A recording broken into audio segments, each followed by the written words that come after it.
Evangelio del día. Lectura del Santo Evangelio según San Mateo. Mateo 5, 20 a 26. En aquel tiempo, Jesús dijo a sus discípulos: les aseguro que si su justicia no es mayor que la de los escribas y fariseos, ciertamente no entrarán ustedes en el reino de los cielos. Han oído que se dijo a los antiguos: no matarás y el que mate será llevado ante el tribunal.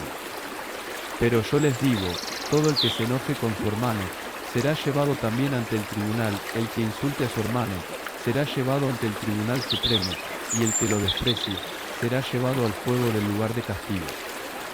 Por lo tanto, si cuando vas a poner tu ofrenda sobre el altar, te acuerdas allí mismo de que tu hermano tiene alguna queja contra ti, deja tu ofrenda junto al altar y ve primero a reconciliarte con tu hermano, y vuelve luego a presentar tu ofrenda. Arréglate pronto con tu adversario, mientras vas con él por el camino, no sea que te entregue el juez al policía y te metan a la cárcel. Te aseguro que no saldrás de allí hasta que hayas pagado el último centavo. Palabra del Señor.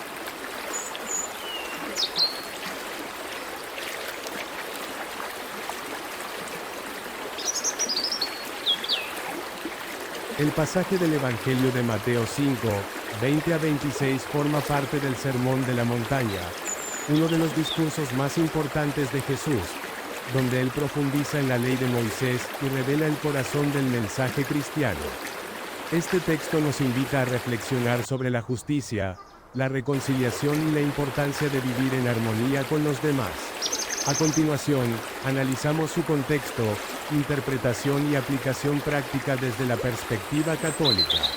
Contexto del pasaje. Jesús está hablando a sus discípulos y a una multitud en el monte, enseñándoles cómo vivir según los valores del reino de los cielos. En este pasaje, él contrasta la justicia de los escribas y fariseos, que se centraba en el cumplimiento externo de la ley, con la justicia que él propone, que va más allá de las apariencias y se enfoca en la pureza del corazón y las intenciones. Los escribas y fariseos eran conocidos por su estricto cumplimiento de las normas religiosas, pero Jesús les reprocha su hipocresía, ya que su justicia no transformaba sus corazones ni sus relaciones con los demás. Jesús llama a sus seguidores a una justicia superior, que nace del amor a Dios y al prójimo. Interpretación del mensaje. La justicia que supera la de los escribas y fariseos.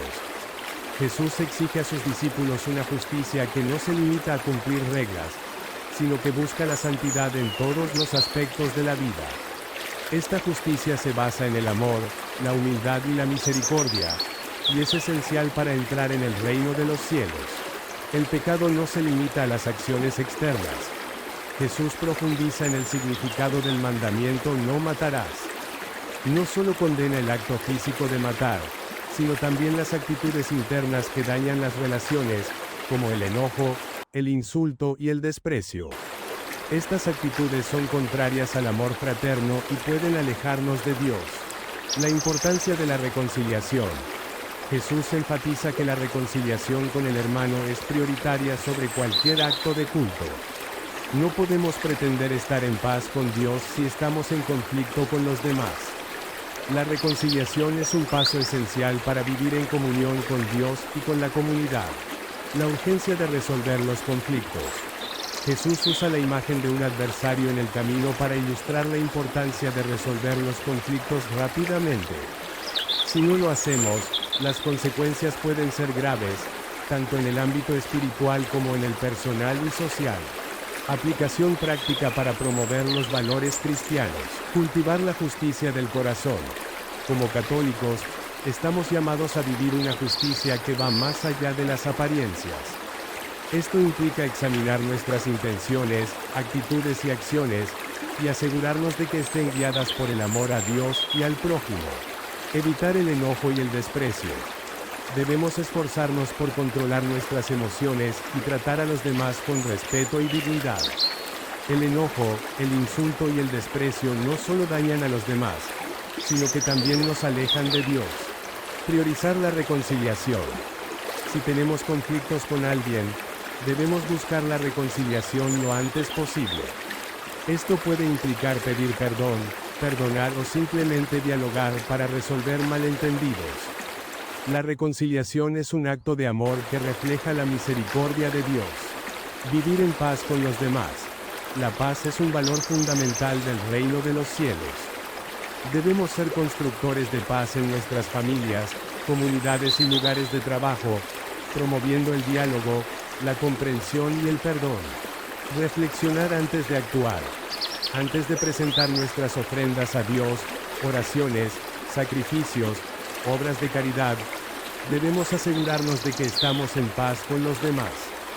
Esto nos recuerda que nuestra relación con Dios está íntimamente ligada a nuestra relación con los demás. Conclusión. El pasaje de Mateo 5, 20 a 26 nos desafía a vivir una justicia auténtica, que nace del corazón y se manifiesta en nuestras relaciones con los demás. Jesús nos llama a superar la hipocresía y a buscar la reconciliación, la paz y el amor en todo lo que hacemos. Como católicos, estamos invitados a ser testigos de esta justicia en el mundo, mostrando con nuestras vidas que el reino de los cielos se construye con acciones concretas de amor y misericordia. Que este mensaje nos mueva a examinar nuestras actitudes, a reconciliarnos con quienes hemos herido y a vivir como verdaderos discípulos de Cristo, siguiendo su ejemplo de amor y perdón. Como dice San Pablo, vivan en armonía los unos con los otros.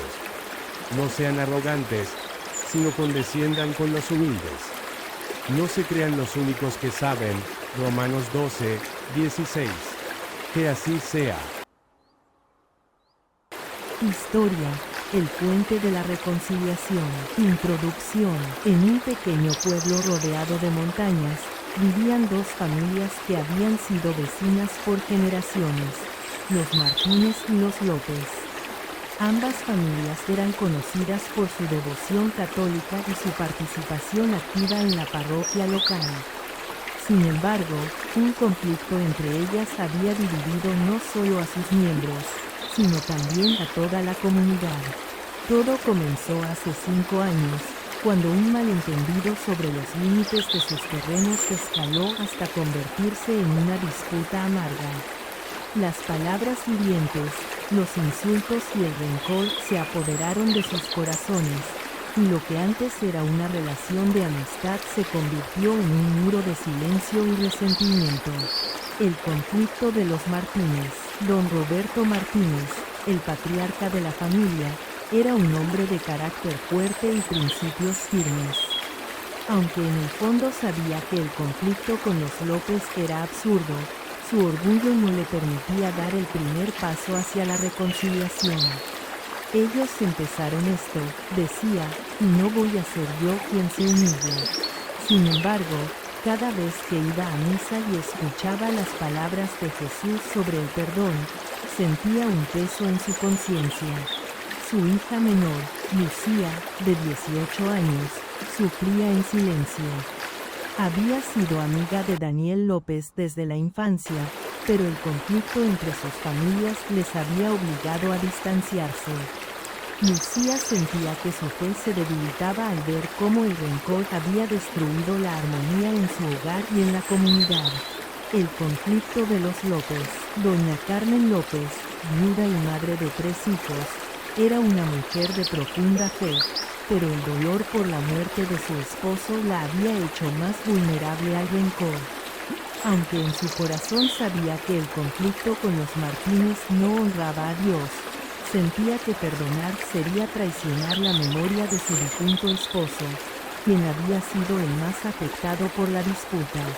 Daniel, su hijo mayor, de 20 años, intentaba mediar, pero sus esfuerzos eran en vano. «Mamá, esto no nos lleva a nada», le decía. «¿No dice la Biblia que debemos perdonar?». Doña Carmen respondía con lágrimas en los ojos. «Es fácil decirlo, pero no sé cómo hacerlo». El punto de quiebre. Un domingo por la mañana, el padre Miguel, el párroco del pueblo, decidió abordar el tema del perdón en su homilía. Leyó el pasaje de Mateo 5, 20 a 26 y explicó con claridad. Jesús nos llama a una justicia que va más allá de las apariencias. No basta con no matar, debemos evitar el enojo, el insulto y el desprecio. Y si tenemos un conflicto con alguien, debemos reconciliarnos antes de presentar nuestras ofrendas a Dios. Sus palabras resonaron en el corazón de muchos, pero especialmente en el de Lucía y Daniel, quienes se miraron desde sus bancos separados con un nudo en la garganta. Ambos sabían que era el momento de actuar, el camino hacia la reconciliación. Esa misma tarde, Lucía decidió hablar con su padre. Con lágrimas en los ojos, le dijo: «Papá, no puedo seguir así. Este conflicto nos está destruyendo. ¿No dice Jesús que debemos perdonar? ¿No es más importante la paz que el orgullo?». Don Roberto la miró en silencio, sintiendo que su corazón se ablandaba. Mientras tanto, Daniel convenció a su madre de visitar a los Martínez. «Mamá, no podemos seguir viviendo con este rencor. Vamos a intentar solucionarlo, por nosotros y por el pueblo». Doña Carmen, aunque temerosa, aceptó. El encuentro que lo cambió todo. Al anochecer, las dos familias se encontraron en la plaza del pueblo. El silencio era incómodo, pero Lucía fue la primera en hablar. «Doña Carmen, Daniel, lo siento mucho por todo. No quiero que este conflicto siga separándonos». Doña Carmen, con lágrimas en los ojos, respondió: «Nosotros también pedimos perdón. Este rencor nos ha hecho mucho daño». Don Roberto, viendo la humildad de su hija y la sinceridad de los López, extendió su mano hacia Doña Carmen. «Perdónenos», dijo, «hemos sido necios. Es hora de dejar esto atrás». Las dos familias se abrazaron, y el peso del rencor se disipó como niebla al amanecer. La transformación de la comunidad, la reconciliación entre los Martínez y los López tuvo un efecto profundo en el pueblo. Los vecinos, que habían tomado partido en el conflicto, se sintieron movilizados a resolver sus propias disputas. La parroquia organizó un taller sobre el perdón y la reconciliación, donde muchas personas compartieron sus historias y sanaron heridas antiguas.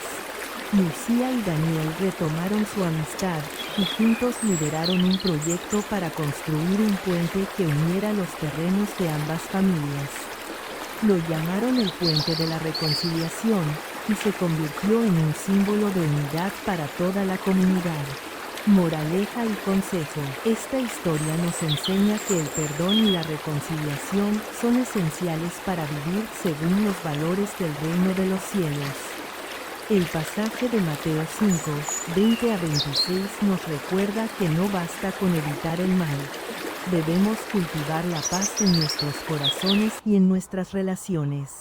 Los Martínez y los López representan a todos aquellos que, en algún momento, han permitido que el orgullo y el rencor les impidan vivir en armonía. La superación personal comienza con el reconocimiento de nuestros errores y la disposición a perdonar. Don Roberto y Doña Carmen encontraron la paz al dejar atrás el orgullo y abrirse a la misericordia. Lucía y Daniel, con su valentía y fe, demostraron que el amor y la humildad pueden sanar incluso las heridas más profundas. Las ventajas personales y sociales de seguir las enseñanzas de la Biblia son evidentes. La reconciliación no solo transformó a las dos familias, sino que también renovó la vida de toda la comunidad. El perdón trae consigo paz interior, fortalece las relaciones y construye un mundo más justo y solidario. Conclusión. Esta historia ficticia, basada en el pasaje de Mateo 5, 20 a 26, nos invita a reflexionar sobre nuestras propias vidas. ¿Hay alguien con quien necesitemos reconciliarnos? ¿Hemos permitido que el orgullo o el rencor nos alejen de Dios y de los demás? Jesús nos llama a ser constructores de paz, a vivir una justicia que nace del amor y a buscar la reconciliación antes de presentar nuestras ofrendas a Dios.